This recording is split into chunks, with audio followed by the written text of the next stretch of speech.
تو ٹائم کا جو ریفرنس فریم ہے نا یہ بدل سکتا ہے. ٹھیک ہے.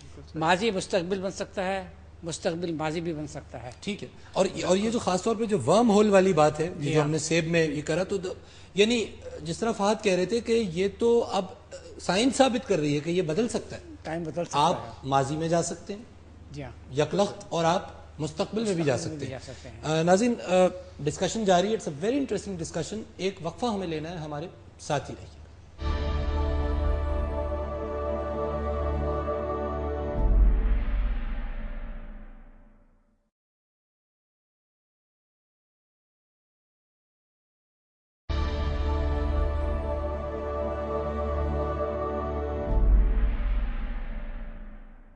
ویلکم بیک ناظرین. آپ پروگرام دیکھ رہے ہیں مذاہب اور عقل انسانی, اور ہم گفتگو کر رہے ہیں زمان و مکان کے موضوع پہ. ڈاکٹر صاحب, آپ ابھی بریک میں ہم بات کر رہے تھے, آپ کوئی ریسرچ شیئر کرنا چاہ رہے تھے. میں اصل میں ڈاکٹر صاحب کے پوائنٹس کو ہی تھوڑا سا آگے بڑھانا چاہ رہا تھا کہ یہ جو ہمارا ٹائم کے بارے میں کانسیپٹ ہے, اس میں اوریجنل نقطہ وہی آتا ہے کہ ہم اپنی کانشیسنیس کو کس ایکسٹینٹ تک اس کا ادراک دے سکتے ہیں, چاہے وہ عالم ارواح کی بات ہو, یا وہ انٹرا یوٹرائن لائف کی بات ہو, یا ایک ہفتہ پہلے میں نے ناشتہ کیا کیا تھا, ڈیفینیٹلی اس وقت مجھے یاد نہیں, اس پروگرام کی بات ہو, یا آنے والا وقت. یہ فریمز ہیں and definitely they are moving.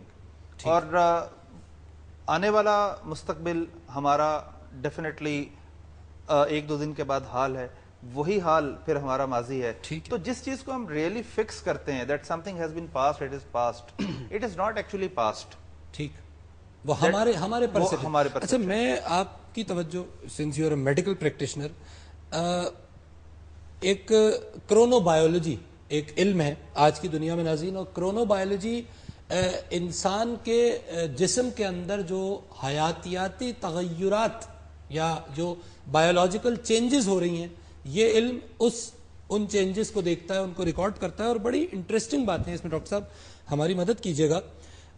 ایک تو جو انسانی جسم ہے, human body, it is suppose to be an extraordinary time keeper. وہ ہر چیز کا ریکارڈ رکھتا ہے. مثال میں اس کی دوں آپ کو کہ باڈی ٹیمپریچر دن میں 1 سے 2 ڈگری سینٹی گریڈ ایک خاص وقت کے دوران گھٹتا اور بڑھتا ہے, اور یہ ہوتا رہتا ہے.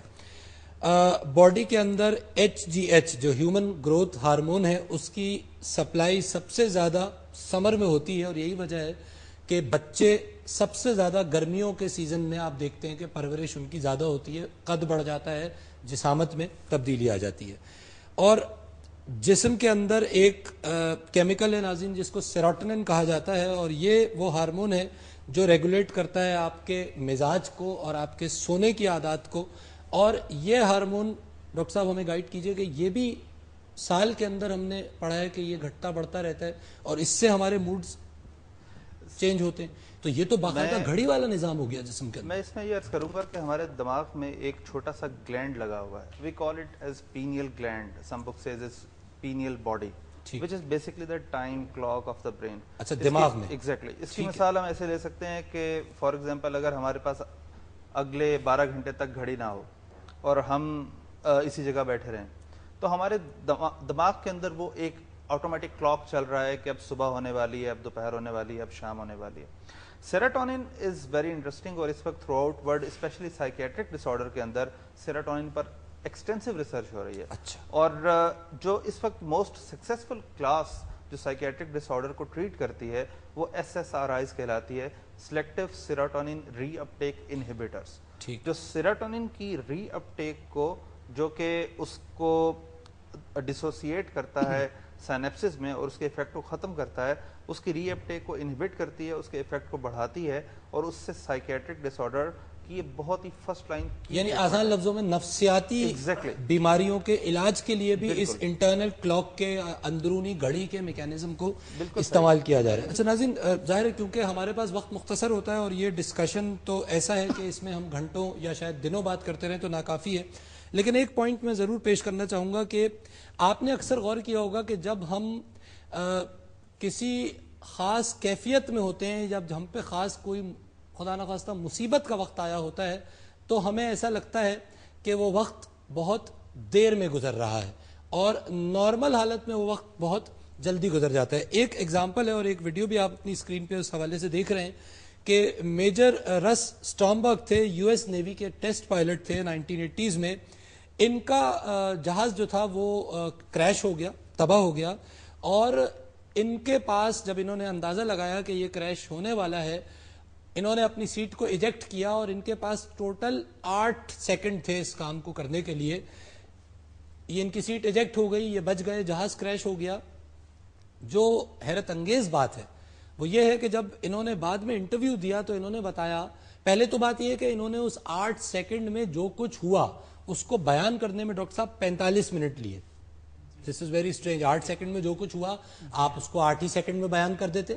45 منٹ ان کو لگے، اور ان کی آبزرویشن یہ تھی کہ اس وقت جو کچھ میرے ساتھ ہو رہا تھا وہ مجھے ایسا لگ رہا تھا کہ سلو موشن میں ہو رہا ہے، اور مجھے اتنا ٹائم مل گیا کہ میں اپنے ذہن کو حاضر رکھ سکوں. پہلے میں نے جہاز کو کریش ہونے سے روکنے کی کوشش کی، جو کچھ میں کر سکتا تھا.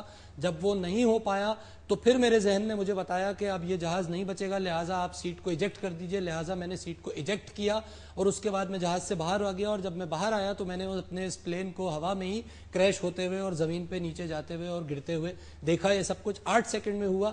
لیکن اس آبزرویشن اور اس طرح کی بے شمار آبزرویشن سے جو چیز ہمیں پتہ چلتی ہے وہ یہ ہے، اور ہمارے اس ڈسکشن میں بھی یہ بات آپ کے سامنے آئی، کہ جس چیز کو ہم زمان و مکان سمجھ رہے ہیں، جس چیز کے اوپر بیس کرتے ہوئے ہم اپنی پوری زندگی کو ایک خاص وقت کے مطابق، ایک خاص پرنسپل کے مطابق، خاص اصولوں کے مطابق گزار رہے ہیں، کہیں ایسا تو نہیں ہے کہ یہ سب کچھ مفروضہ ہو. مفروضہ اس سینس میں تو یقیناً نہیں ہے کہ اللہ رب العزت نے ہمیں یہ وقت اس لیے دیا ہے تاکہ ہم اس وقت کو بہترین انداز میں استعمال کر سکیں، یوٹیلائز کر سکیں، اور اس میں وہ اعمال کر سکیں کہ جو بعد میں آنے والے وقت میں، جس کو ادیان قیامت کا نام دیتے ہیں، ہمارے مددگار ثابت ہو سکیں. میں صرف سورہ عصر کو کوٹ کرتے ہوئے اپنے اس پروگرام کو ختم کرنا چاہوں گا. اللہ رب العزت واضح الفاظ میں فرما رہے ہیں کہ والعصر ان الانسان لفی خسر. قسم کھائی ہے وقت کی، زمانے کی، کہ انسان بے حد خسارے میں ہے. آپ نے اس پروگرام کے اندر کئی قرآنی ریفرنسز سنے، بائبل کے ریفرنسز سنے، فلسفی کی بات سنی، سائنس کی بات سنی، میڈیکل سائنس کے حوالے سے بات سنی. آبجیکٹو اس تمام ڈسکشن کا یہ ہے کہ ہم اپنے ذہنوں کو کھولیں، ہم چیزوں کو اپنے اندر جذب کرنے کی صلاحیت پیدا کریں، اور ہم اپنے اطراف میں موجود دنیا کو ایک نئے انداز میں، ایک بہتر انداز میں، ایک ٹالرنٹ انداز میں دیکھ سکیں. اپنی بات کو بھی سمجھنے کی کوشش کریں، دوسرے کی باتوں پر بھی توجہ دیں، اور اچھائی مومن کی گمشدہ میراث ہے، جہاں سے ملے اسے حاصل کیا جائے. انشاءاللہ اگلے پروگرام میں ملاقات ہوگی. اجازت دیجیے. اللہ